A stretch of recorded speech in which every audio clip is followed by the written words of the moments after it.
அனைத்து மாணவர்களுக்கும் வணக்கம். கலாகிருஷ்ணன் தமிழ் சேனலுக்கு உங்களை அன்புடன் வரவேற்கிறேன். இன்றைய காணொளியில் 9ஆம் வகுப்பு இயல் 1 விரிவான பகுதியில் கொடுக்கப்பட்டிருக்கிற 6ஆம் திணை முத்துலிங்கம் அவர் எழுதின 6ஆம் திணை என்கிற இந்த பாடப்பகுதியை தான் நம்ம பார்க்க போகிறோம். திணைகள் 5ன்னு நம்ம படிச்சிருப்போம். குறிஞ்சி, முல்லை, மருதம், நெய்தல், பாலை. ஆனால் இந்த பாடத்தில் என்ன சொல்கிறாங்கன்னா 6ஆவது ஒரு திணையை சொல்கிறாங்க. அந்த திணை தான் என்னன்னு நம்ம இந்த பாடத்தில் பார்க்க போகிறோம். நம்ம சில நேரங்களில் மண்ணில் இருந்து பயிர்களை ஈஸியாக பிடுங்கி எரிஞ்சிருவோம். ஏன்னா அதுக்கு கத்தாது, கதறாது. நமக்கு காலுக்கு இடைஞ்சலாக இருந்தால், நம்ம ஏதாவது ஒரு வீடு கட்டுறதுக்கு ஏதாவது இடைஞ்சலாக இருந்ததுன்னா நம்ம மண்ணிலேருந்து என்ன செய்கிறோம், பயிர்களை வீசி எரிஞ்சிரும். அதுபோல் தான் சில மனிதர்களை சொந்த தேசத்துலேருந்து தூக்கி எறிகிறாங்க. அது ஒரு பெரிய ஒரு அவலமான ஒரு செயல். அவங்க அகதிகளாக சொந்த நாடு இல்லாமல், அவர்களுக்குன்னு தங்குறதுக்குன்னு சொந்தம் கொண்டாடுறதுக்கு ஒரு இடம் இல்லாமல், வீடுகள் இல்லாமல் அகதிகளாக எங்கே போய் நிற்கலான்னு சொல்லி அவங்க அங்கலாய்த்து நிற்கிறாங்க. அப்படி ஒரு அங்கலாய்த்த நிலையை தான் இந்த பாடத்தில் இந்த முத்துலிங்கம் அவர் அழகாக இந்த பாடத்தில் சொல்லியிருக்காரு. அவர் ஃபஸ்ட்டில் இந்த கதையில் என்ன சொல்ல, ஒரு அகதியோட வாழ்க்கை எப்படி இருக்குது, ஒரு நாட்டை இழந்து ஒரு நாட்டில் அகதிகளாக வரக்கூடிய ஒரு அகதியோட வாழ்க்கை எப்படி இருக்குன்னு சொல்கிறத இந்த 6ஆம் திணையில் அழகாக விளக்கி சொல்லியிருக்காரு. இது அவரை பற்றியே சொல்கிறது மாதிரி இருக்குது.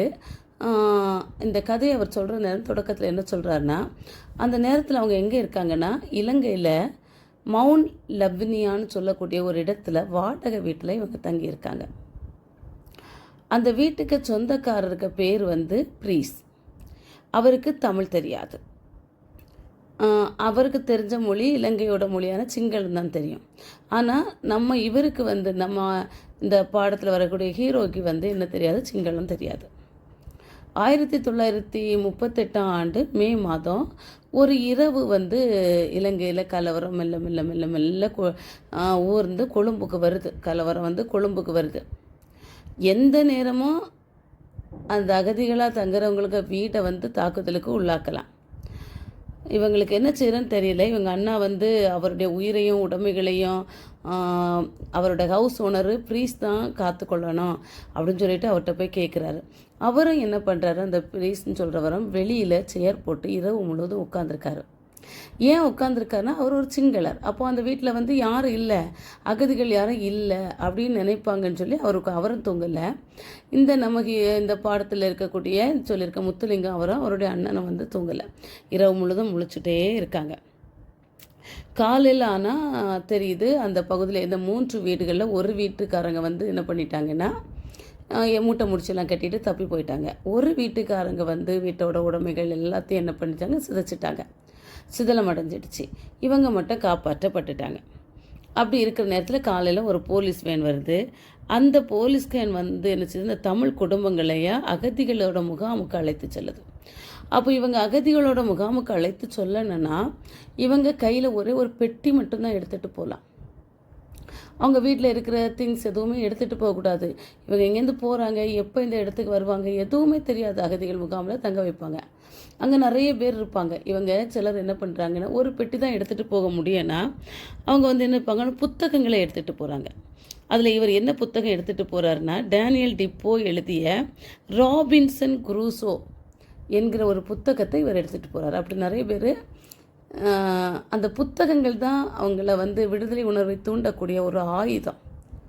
அவங்க அறிவை வளர்க்க வளர்க்க நமக்குன்னு ஒரு விடுதலை வேணும், நமக்குன்னு ஒரு நாடு வேணும் அப்படின்னு சொல்லிக்கிட்டு அவங்களோட விடுதலை தாகத்தை ஏற்படுத்தக்கூடியது இந்த புத்தகம் தான்.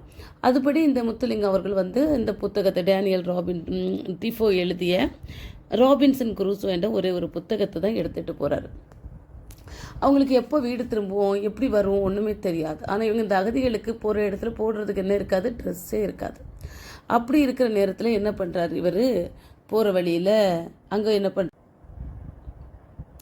ஒரு தொண்டு நிறுவனம் என்ன பண்ணுதுன்னா இவங்களுக்கு ட்ரெஸ்ஸு கொடுக்குது. ட்ரெஸ்ஸு கொடுக்குறதுனா அங்கே நிறைய பேர் தங்கி இருக்காங்க. எல்லாருக்கும் கொடுக்க முடியாது, எல்லாருக்கும் நிறைய கொடுக்க முடியாது. வர்றதை எல்லாருமே பங்கு வச்சு எடுக்கிறாங்க.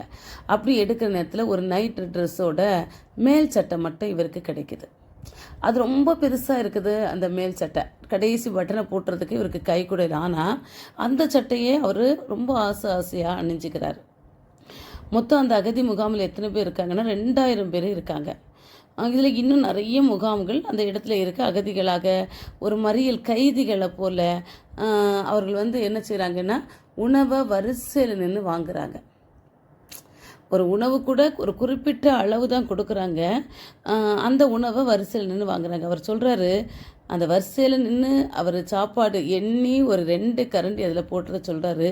இந்த நாளை வந்து அவர் அவருக்குள்ளே சொல்லிக்கிட்டார், இந்த நாளை நல்லா ஞாபகம் வை, இதுவே உன் வாழ்நாளின் ஆக கீழையான தருணம். சாப்பாடு கூட அளந்து கொடுக்கப்பட்ட ஒரு தருணம், ஆக கீழையான தருணம். இனிமேல் இப்படி ஒரு கணம் உன் வாழ்க்கையில் வராமல் பார்த்து கொள்ள அப்படின்னு சொல்லிக்கிட்டு அவரையே அந்த கதையில் சொல்லிக்கிறார். அவரே சொல்கிறார். அப்படி வந்து அவருக்கு அந்த தானமாக கிடச்ச அந்த சட்டையை வந்து பல வருடமாக அவர் என்ன செய்கிறாருன்னா பல தேசங்களுக்கு அந்த ஞாபகத்துக்காக என்ன செய்கிறாரு, தூக்கி சுமக்கிறாரு. அந்த வளர்ந்து பெரியவனாக பிறகு அந்த உடையை நிரப்புவேன் என்று நினைத்து அது நடக்கவே இல்லை. அதுக்கு கீழே ஒரு கால் சட்டை வாங்குவேன்னு நினச்சாரு, ஆனால் அது நடக்கவே இல்லை. இப்படி இருக்கிற நேரம் இவருக்கு இன்னொரு அகதியோடு இவருக்கு ஒரு நட்புறவு ஏற்படுது. அந்த அகதி வந்து ஒரு புலம்பெயர்ந்த தமிழ் இளைஞரை வந்து இவர் பார்க்குறாரு. அந்த இளைஞருக்கு வந்து எத்தனை வயசு இருக்குன்னா 30 வயசு தான் இருக்கும். அவருக்கு கதையை பார்த்தா அது ஒரு வித்தியாசமான கதை.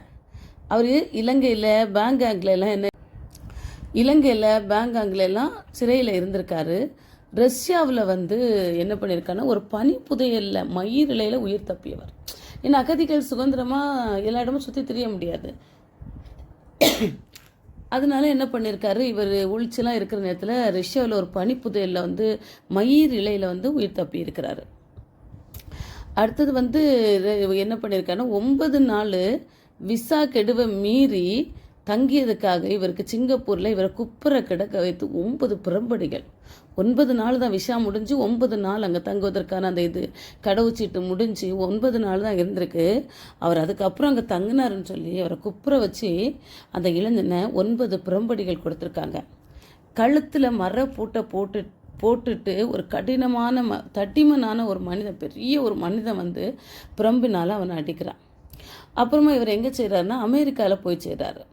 அங்கே வந்து என்ன பண்ணிட்டாங்க, இவர் ஒரு பொய்யான ஒரு பாஸ்போர்ட்டை வச்சுருக்காருன்னு சொல்லி கண்டுபிடிச்ச உடனே கையிலையும் காலிலையும் சங்கிலி மாட்டி கையிலே ஒரு ஒரு பெரிய இரும்பு குண்டை கையில் கொடுத்து நடத்தி சிறைக்கு கொண்டு சென்றிருக்காங்க. சிறைவாசம் முடிந்து 3 வருஷம் பயணத்துக்கு அப்புறம் தான் அவர் எங்கே வர்றாருன்னா கனடாவில் வர்றாரு. கனடாவில் வந்து அங்கே அகதியாக இருந்தபோது 17 கம்பெனிகளில் வந்து இவர் நேர்முக தேர்வுக்கு போயிருக்கார். எல்லாருமே வந்து அவர்கிட்ட என்ன கேட்டாங்கன்னா, உங்களுடைய கன்னடிய அனுபவம் என்ன, உங்கள் திறமை என்னன்னு கேட்டாங்க. 18வது இடத்துல இவர் எப்படி பதில் சொல்லியிருக்காருன்னா, எனக்கு கன்னடிய அனுபவம் எதுவும் இல்லை, ஆனால் நான் உயிர் வாழ்வதே இன்று வரைக்கும் உயிர் தப்பி நான் வாழ்வதே பெரிய விஷயம், அது என்னோட திறமை அப்படின்னு சொல்லியிருக்காரு. இப்போ அவருக்கு என்னென்னா ஒரு கனரக பெரிய வாகனங்கள் ஓட்டுற ஒரு இடத்துல வேலை கிடச்சிச்சு. அவருக்கு வருமானமும் கிடச்சிச்சு. அவருக்கு நிரந்தரமான ஒரு அகதியாக இருந்தாலும் கனடாவில் வந்து வாழ்கிறோமே அப்படின்னு சொல்லக்கூடிய ஒரு நிரந்தரமான ஒரு இடம் கிடச்சிது. நமக்குன்னு ஒரு சொந்த நாடு இல்லை, ஆனால் அகதிகளாக இங்கே இருக்கிறோமே அப்படின்னு சொல்லக்கூடிய ஒரு இது அவருக்கு கிடச்சிச்சு. இந்த புலம்பெயர்தல், இந்த அகதிகள்னு சொல்லக்கூடியது இன்றைக்கு நேற்றைக்கு உள்ளதில்லை. தமிழ் இலக்கியங்களில் நிறைய இடத்துல வந்து இந்த புலம்பெயர்தலை பற்றி சொல்லியிருக்காங்க. 5 நிலங்களை பற்றி, குறிஞ்சி, முல்லை, நெய்தல், பாலை, இந்த 5 நிலங்களை பற்றி பேசக்கூடிய பல பாடல்கள் வந்து தலைவன் தலைவி பிரிந்து இருக்கிறது, அவங்க புலம்பெயர்ந்து போகிறத பற்றி சொல்லியிருக்குது. அது மட்டும் இல்லை, நற்றிணையில் 153வது பாடலில் தனிமகனார் என்ன சொல்கிறாருன்னா, சினங்கொண்ட அரசனின் கொடுமை தாங்க முடியாமல் துயருற்று சொந்த நாட்டை விட்டு ஓடியவர்களின் கதையை வெஞ்சின வேந்தன் பகை அலை கலங்கி வாழ்வோர் போகிய போர் ஊர் பால்னு சொல்கிறாரு. இப்படி அப்போவே இருக்குது, இலக்கியங்களிலும் வந்து புலம்பெயர்தலை பற்றி சொல்லியிருக்கிறது. இங்கே வந்து தமிழ் அகதிகள் வந்து கனடாவுக்கு குடிபெயர தொடங்கியது எப்போனா 1983ஆம் ஆண்டுக்கு பின்னர் தான். அடுத்த வேளை உணவு பற்றி அவங்களுக்கு நிச்சயம் இல்லை. பத்திரிகைகளும் இலக்கிய இதழ்களும் தொடங்க அவர்கள் தயங்கலை. சாப்பாடு இல்லைனாலும் அவங்க என்ன தொடங்கினாங்கன்னா பத்திரிகைகளும் இலக்கிய இதழ்களும் எழுத தொடங்கினாங்க அந்த மக்கள். அதுதான் அவங்க அந்த புது நாட்டுக்கு வந்தோன்னே அவர்கள் செய்த புது வாழ்க்கையை அந்த ஒரு பெரிய சாதனை. அது மட்டும் இல்லை, கனடாவுக்கு வந்த உடனே அவங்க என்ன பண்ணுறாங்கன்னா தங்களுடைய வாழ்க்கையை அங்கே பதிவு செய்கிறாங்க, ரெஜிஸ்டர் பண்ணுறாங்க. நிறைய பேர் வந்து என்ன பண்ணாங்க, கவிதைகள் இலக்கியங்கள் எழுத தெரியாதவங்க தாங்க கொண்டு வந்த நூல்களை எல்லாம் சுமந்து தங்கக்கிட்ட இருந்த நூல்களை எடுத்துகிட்டு வர அவங்க மறக்கலை. அவர்கள் 10 வருடமாக அந்த நூல்களை தூக்கி கொண்டு நாடு நாடாக அலைந்ததாக ஒவ்வொருத்தரும் சொல்கிறாங்க. இதுக்கெல்லாம் ஏன் காரணம்னா 1981 மே 31 தமிழர்கள் யாராலையும் மறக்க முடியாது. அகதிகள் இலங்கையில் இருந்த அந்த நூலகத்தை வந்து தமிழர்களுக்கான நூலகத்தை அழிச்சிட்டாங்க. ஏன் அழிச்சாங்கன்னா, ஒரு இனத்தை அழிக்கணும்னா அந்த அறிவை அழிச்சா போதும். ஒரு இனத்தை அறிவு மேலும் ஒரு இனத்தை வந்து நம்ம அழிப்பதற்கு அவர்களுடைய நூல்களை நம்ம எரித்தாலே போதும், அந்த இனம் அழிஞ்சிடும், அவங்களுக்கு அறிவு இல்லாமல் போயிடும் அப்படின்னு சொல்லிக்கிட்டு அந்த நூலகத்தை இழைச்சிட்டாங்க 1981 மே 31 அதனால தான் அவங்க கையில் இருக்கிற புத்தகங்களை எல்லாம் கொண்டு எல்லா இடங்களும் அகதிகள் துணிகள் கூட எடுக்கல, புத்தகங்களை தான் எடுத்துகிட்டு போனாங்க.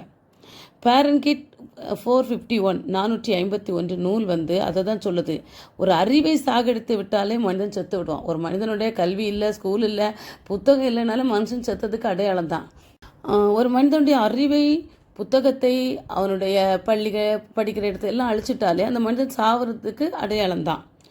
அடுத்தது வந்து இந்த மக்கள் என்ன செய்கிறாங்கன்னா, இப்படி கனடாவில் போயிட்டாங்கன்னா இந்த மக்கள் தமிழை கைவிட்டு விடுவார்களோ அப்படின்னு சொல்லக்கூடிய ஒரு பயமும் எல்லாருக்கும் இருந்தது. ஏன்னா தமிழ் மொழி அவங்க பேசுகிறாங்க, தமிழர்கள் தமிழ் அகதிகள்னு மொழியை வச்சு தான் அவங்க அடையாளம் காட்டப்படுறாங்க. அடுத்த தலைமுறை இப்போ இருக்கிறவங்க பேசுகிறாங்க, அடுத்த தலைமுறையினர்கள் வந்து தமிழ் மொழியை பேசாமல் விட்டுருவாங்களோ அப்படின்னு சொல்லக்கூடிய ஒரு பயம் இருந்து. ஆனால் அப்படியெல்லாம் இல்லை. கணினி வழியாக எல்லா வழியாகவும் அந்த மக்கள் வந்து என்ன செய்கிறாங்கன்னா அந்த தமிழை வந்து அவர்கள் வந்து படிக்கிறாங்க. இப்போ கனடாவில் மொத்தம் தமிழர்கள் 8 கோடி பேர் வந்து உலகம் முழுவதும் இருக்கிறாங்க. நியூசிலாந்துலேருந்து அலாஸ்கா வரை பறந்து போய் புலம்பெயர் தமிழர்கள் வந்து 10 லட்சம் பேர். நியூசிலாந்து அலாஸ்கா வரை இருக்கிறவங்க 10 லட்சம் பேர். இதில் கனடாவில் மட்டும் எத்தனை பேர் வாழ்கிறாங்கன்னா 3 லட்சம் தமிழர்கள் வந்து வாழ்கிறாங்க. இப்போ அவங்களுக்குன்னு அந்த ஊரில் ஒரு இடமே இருக்குது. 2012 வந்து தொடங்கி வரும் எல்லா வருடங்களும் ஜனவரி 14 வந்து தமிழர் பாரம்பரிய நாள் என அறிவிக்கப்பட்டுள்ளது. அத்துடன்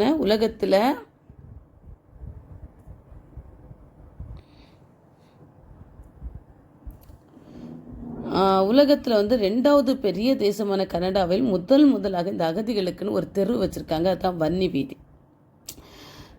இந்த புலம்பெயர்ந்து வர இவங்களோட ஈழத்தமிழர்கள் வந்து கனடாவில் வந்து என்றென்றைக்குமே அவங்க வந்து நினைவுபடுத்தும்படியாகவே தான் அந்த வன்னிய தெருன்னு சொல்லக்கூடியது இருக்குது. அந்த புலம்பெயர் தமிழர்களை நினைவுபடுத்தும்படியாக தான் அந்த வன்னியர் தெரு இருக்குது. சங்க காலத்தில் வந்து 8 தொகையில் ஒன்று ஐங்குறுநூறு, ஐவக நிலத்திற்கும் ஒவ்வொரு 100 பாடலாக 500 பாடல்கள் கொண்டது தான் இந்த ஐங்குறுநூறு. அந்த நூலில் பனியும் பனி சார்ந்த இடத்திற்கும் பாடல்கள் இல்லை. ஏன்னா மலையும் மலை சார்ந்த இடம், வயலும் சார்ந்த இடம், மணல் சார்ந்த இடம், கடல் சார்ந்த இடமும், மலையும் மலை சார்ந்த இடமும் இருக்குது.